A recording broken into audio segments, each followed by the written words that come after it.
Hey, welcome to Integrative Preparedness. I'm Steve Smith.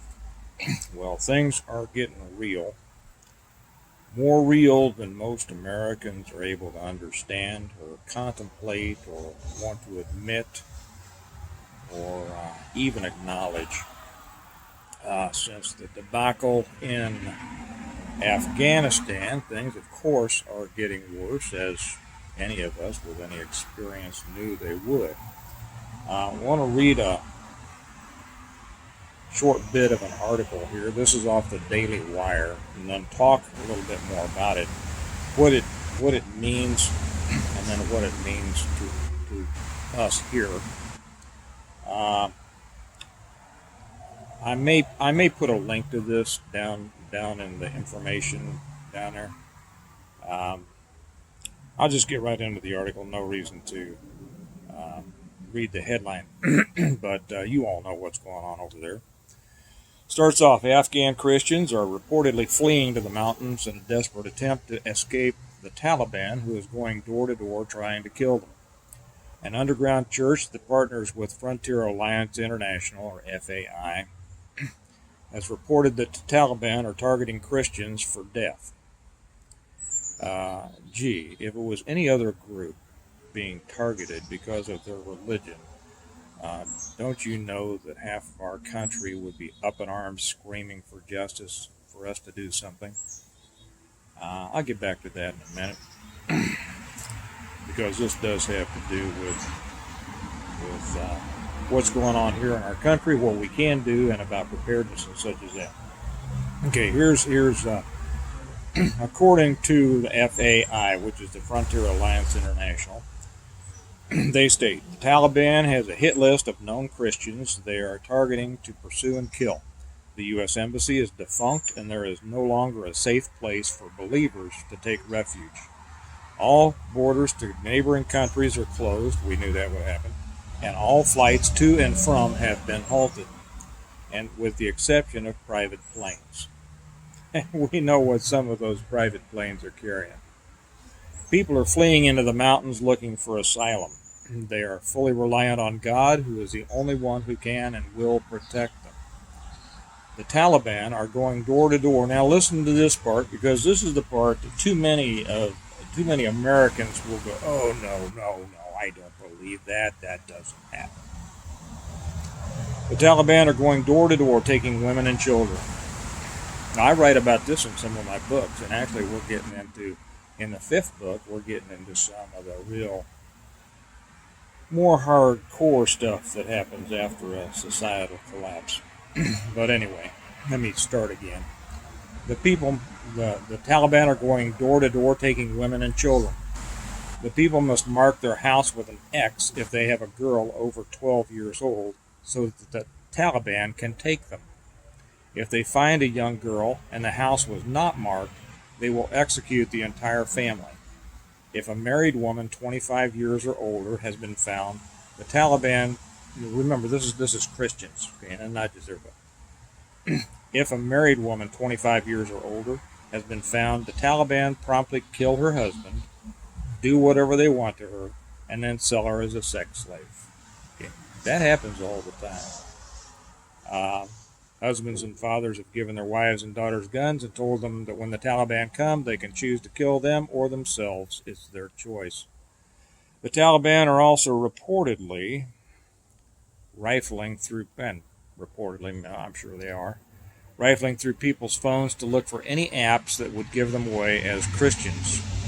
We're hearing from reliable sources that the Taliban demand people's phones, and that if they find a downloaded Bible on your device, they will kill you immediately. It's incredibly dangerous right now for Afghans to have anything Christian on their phones. The Taliban have spies and informants everywhere. That's right, including in families. Okay, things are, excuse me just a second, it's allergy season. Things are getting like many of us knew they would. Some of us have backgrounds to understand exactly how bad the evil that some people can do on others. Most people don't have that background or experience. Many of you do, I know that. But most people don't. They don't have the experience that allows them to even contemplate the kind of horror that's going on. And it's not just Afghanistan. This stuff is going on, always is going on somewhere in the world. But the average person doesn't know that. They don't have the experience. They don't have the knowledge. They don't want to know it. They refuse to know it. It's just too hard for them to get down in their little minds that they'd rather be thinking about more pleasant things. And so this is why it's easy for them to kind of put it off and go, oh, poo, poo, poo. Where do you get that? Who says that? And that's the problem. These things continue to happen because too few of our people have lived lives hard enough to understand how hard life can be. Isn't that the truth? I know a lot of you are nodding your heads out there. This is going to get worse. Sex slavery is always with us. Matter of fact, that's coming up in my next book. We're getting more into that. It always happens in war. It especially happens among certain groups of people, and I, like many of you, I won't say find it a bit funny because it's not at all funny, but find it disgusting that those big groups here in our country who just can't seem to get enough of complaining about a certain kind of slavery that happened 150 years ago somehow never speak out about the slavery that continues in our world today by groups that they apparently like, by groups that we are importing into our country by the thousands, who some in that group have even become members of Congress. Did you know that there are more slaves in the world today than there ever were in the Western Hemisphere back in the day? Did you know that there were more slaves in South America than there ever were in North America? Most people don't know these things. Many of you probably do. But the stories about them going through the villages and taking the women and children, the stories about them killing husbands so that they can make the widows sex slaves and being sold and being used as a currency, is a reality that, although most people don't want to admit, is something that we can use. As I was talking about the other day, we have to bring certain realities out and talk about them publicly to the people who feel differently than we do. Okay, most of the people out there in our country, most of the undecided voters, would find this abhorrent. Rightfully so, as do we. Okay? The far left doesn't care. They've shown their inhumanity time and time and time again. They don't care about humanity because most of them don't believe in anything higher than themselves or their politically bent ideology. But there's a great group of that I talked about before, the moderate group, the undecided group, the group that neither wants to be hot nor cold, neither liberal nor conservative. These are the people that find it difficult to make decisions that sound unpopular. But down at their core, they can be affected with the right information. And that's what we need to do. You know, the ancient Celts and their levels of the Druid society or the Druid class, and I'm not going to remember, believe it or not, I used to teach this stuff, but that was 30 years ago, and I can't remember the name of it. They had a certain bard, which was a part of the Druid class, essentially. The Druids were the intellectuals of the Celts. They were the historians, the judges, the philosophers, the whatever they carried their history. It was an oral history. Interesting point there. I'm going to slide this in and then continue with my thought. They had a rule against writing anything down.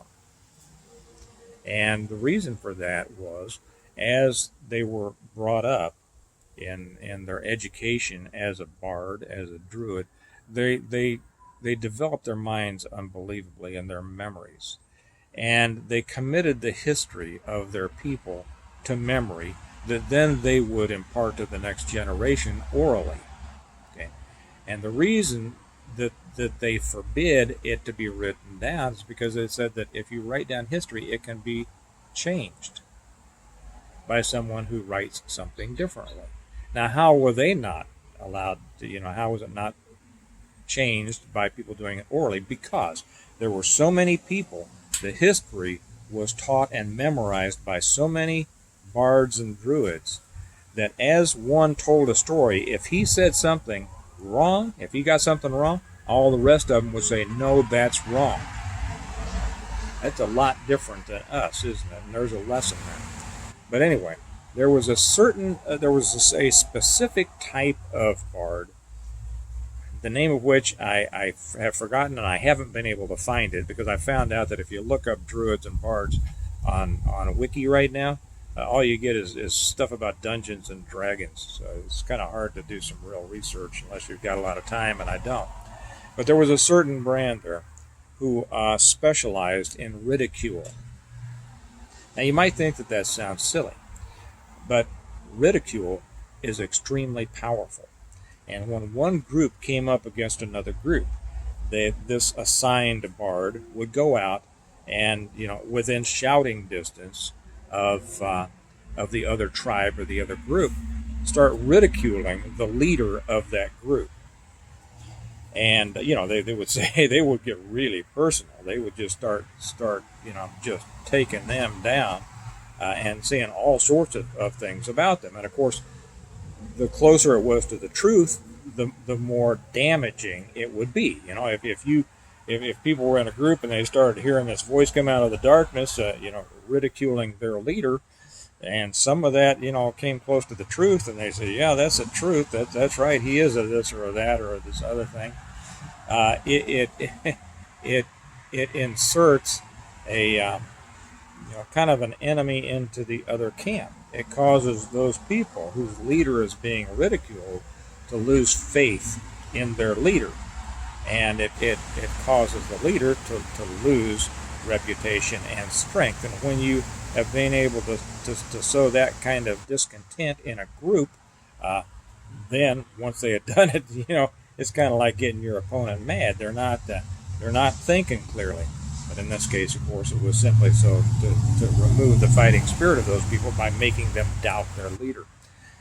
This is the same thing that we need to do in this case. Yesterday, and in yesterday's video, I talked about how we need to be taking the truth to more and more people. This big middle mass of people who don't know the truth of things, who haven't wanted to be bothered and still don't want to be bothered. Oh, they'll sit around the office and say, oh my gosh, did you hear that? I heard on the news quit between my reality shows that such and such. Oh yes, that's just terrible.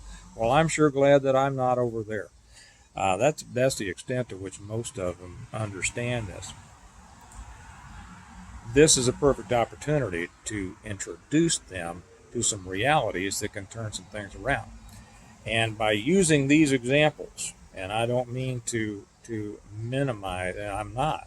It's because these things are so horrible that allows us to use them to make a point and try to draw people to our side. Many of you have seen, as have I, the horrors of this type of thing. But when you can let them know and start talking about how they're taking women and children, how they're enslaving Christians, how they're selling Christian women as sex slaves. This gets down into a core of the human psyche that's been proven time and time again. And governments have used this kind of information. It gets down into this human psyche that does not allow that person to turn away from it. Does that make sense? And just as I said before, that this catastrophe that Biden has allowed over there has given us the perfect opportunity to introduce this information and to get some of these people in the middle to turn against that side. And we really do. It's not enough that they actually have to turn against it. They have to see the truth of this communistic system in our country that's trying to take over. And they have to be made to stand against it. And things as horrible as this are what can get a lot of those people's attention. And then if you'll keep up and you keep up with them on this, introduce it and then keep up and be able to support your positions, you're going to be able to have an effect and bring those people to join us in trying to get things fixed in this country. You know, it's like the other one, and you all probably heard about this, about the women throwing their babies over the concertina wire. Do they still call it concertina wire? I guess not. That's showing my age. The razor wire, that's it. These women throwing their babies over the razor wire to the troops, to the American troops or the British troops, one or the other. I think they were throwing them to some British troops and trying to hand them over a wall to U.S. troops, and some of the babies being caught in the wire. I mean, that's a horrible story. It's horrible that we have to think about it or talk about it. But since it's happening, we have to talk about it. And we have to put that information out to people who we can affect their opinion. Okay, our country is in a fight for its existence as it stands today. Nobody can lay back and say, "Well, I don't want to talk about bad things like that. It'll just make people mad. Hey, you know what? We don't have very long to see whether we can turn this around or not. And if we don't turn this around in the next couple of 3 years, it's not getting turned around. And you're going to see this country go flat down into a full communist tyranny before your kids grow up or your grandkids grow up to have their own. So that really is the choice. It's really not a choice at all. It's a decision that each person has to make. Now is the time to do it. You know, it's the old saying: "Strike when the iron is hot." Because this is where it can be malleable. You know where that saying comes from? That "strike when the iron is hot" is from blacksmithing, right? When it's hot, you can affect that. You can pound that, or you can bend that iron to reshape it. Okay, well, that's where we are right now. We can reshape a lot of public opinion simply by using the truth. Okay, the other side lies all the time, and they do it with energy and conviction and belief. And our side won't even tell the stinking truth half the time because it's uncomfortable to say, and it makes people uncomfortable to hear. It's time to get over that. It's time to get over this wussified modern way of thinking. It's time to harden up, and I'm going to make another one on that, is about hardening up. It's time to harden up and realize that we are in a fight for the future and the soul of this country. And if you don't think that and I'm not talking to you all, but, well, I guess I am, since I am. So I'll put it a different way. We all know that our children and our grandchildren and their future is worth standing up, telling the truth, standing against whoever wants to try to talk us down and beat us down. So far, nobody's shooting at us. You know, it's not that hard. I think if nobody's shooting at you, it's not that hard to stand up. And I know people will say, "Well, I don't want to lose my job, and I don't want to lose." Hey, yeah, well, that's the first thing. That's why it's good to be self-sufficient, right? So get back on that too. I think that's all I want to say. We have horrible situations going on. If you haven't read about it, if you haven't studied about it, do so. Get your information so that you can pass it on, and then start passing it on to the people out there. It will be almost impossible for them to believe at first. They won't want to think about it.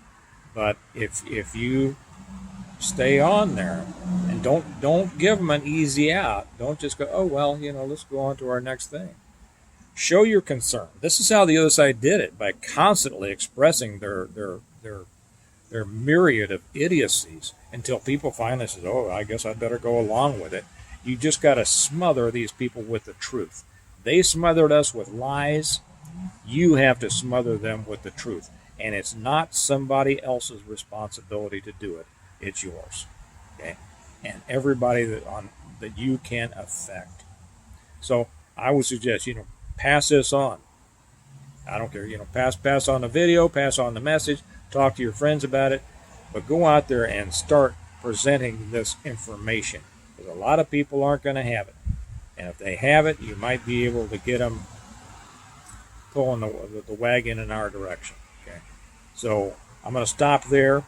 A lot going on, I know.